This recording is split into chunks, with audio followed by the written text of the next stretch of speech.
What is up? My name is Sam, and NBA playoff basketball is finally here. Today, we will be predicting the first round matchups in the NBA playoffs. Today, I am recording this on a Thursday before the AC play-in games, but I don't think any 8 seeds would really make a difference in whoever wins.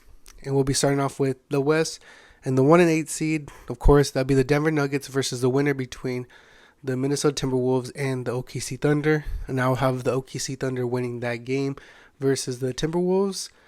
And I mean, not much to say. I have the Nuggets winning in 5. I'm being generous and really giving the Thunder one game. I can honestly think it'd be a sweep.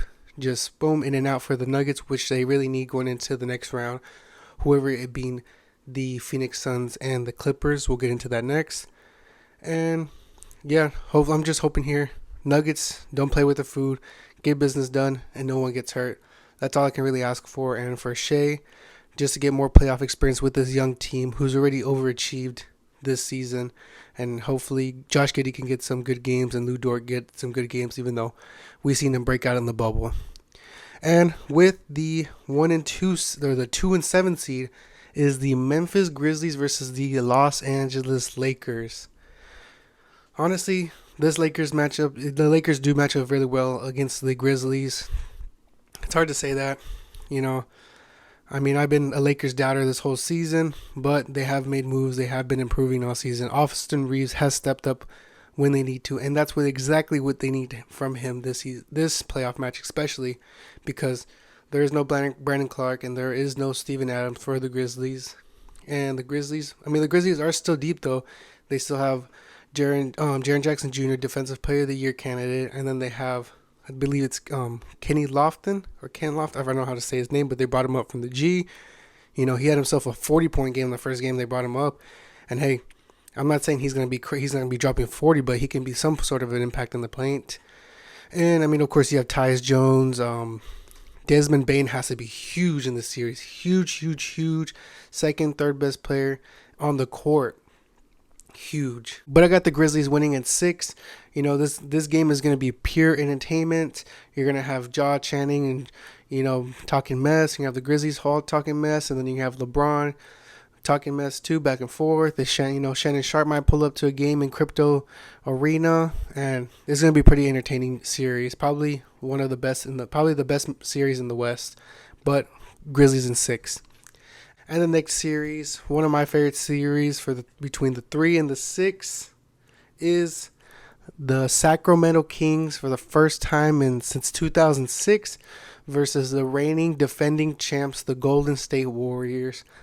And Andrew Wiggins is coming back, but how healthy is he really going to be? He has been in and out for personal issues, and I hope all that is solved and he can focus on basketball now.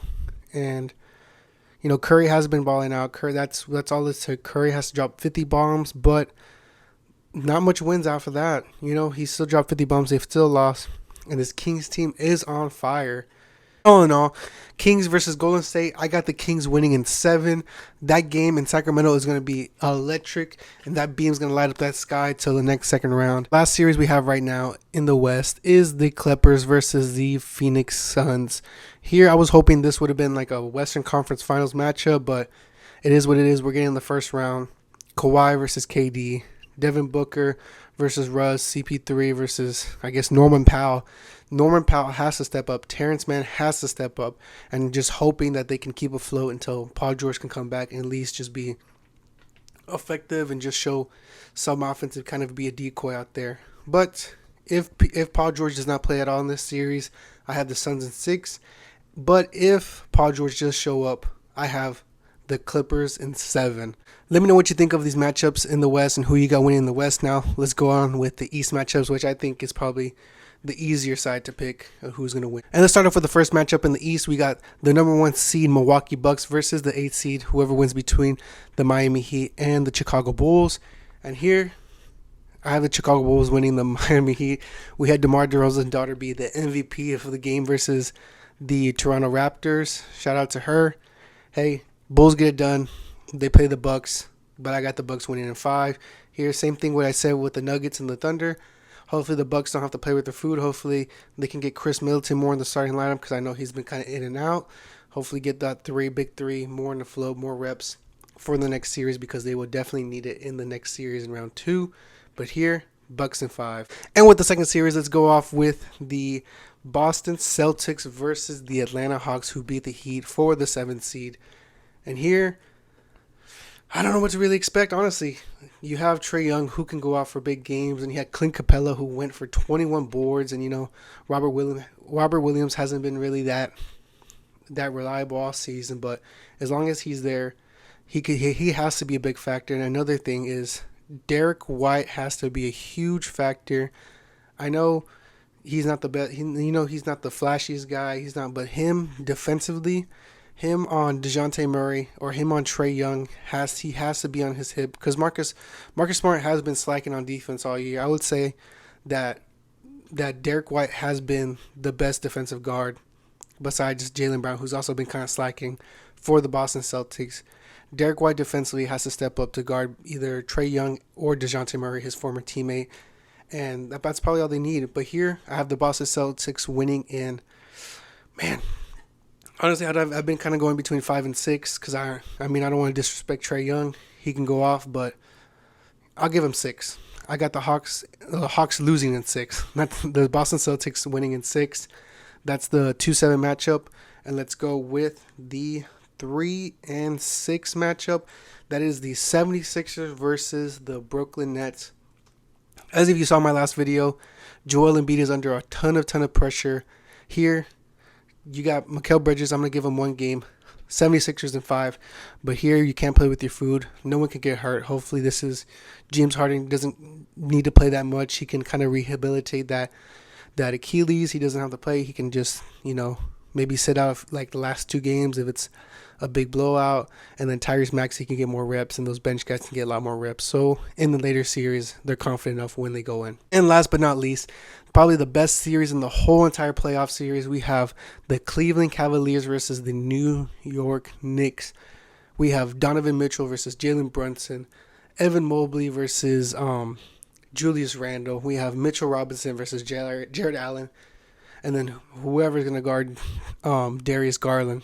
Here, I just think that the Cleveland Cavaliers are just too impactful. They have 4 guys, and here the New York Knicks would need for RJ Barrett to step up and play out of his mind. But it seems like that's kind of too much to ask for right now, especially with a great defensive team like the Cleveland Cavaliers, where they have, Isaac Okoro also hasn't been amazing himself, but he's been a solid 3-point shooter, and he's a solid defender who can just guard RJ, who's been kind of slacking on offense this year. But you have Darius Garland, who can go for 30 and 10. We have Donovan Mitchell, who's been a phenomenal playoff player his whole career. And then you have Evan Mobley, who I'm an Evan Mobley guy. I'm an Evan Mobley believer, and he could have himself a huge series. And we're here talking about him being a top 5 power forward in the league. He's already year 3, a defensive player of the year candidate. Possibly he's going to win it all.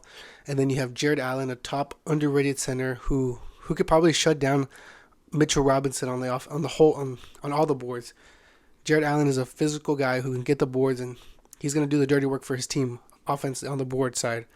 And here I have the Cavs in 6 because the New York Knicks are still a gritty team. They're still going to fight. Emmanuel Quickley is going to come off the bench and give them buckets. Quentin Grimes going to play defense, going to score. And Julius Randle, it kind of goes up to him. But Jalen Brunson needs to be the best player in this, both sides. Out of the whole court, he needs to be the best player playing on that court for them to have a chance. But now, I want you to comment down below who you have winning in the East and the West in the first round. Make sure you like and subscribe, and we'll be having more playoff topics coming soon.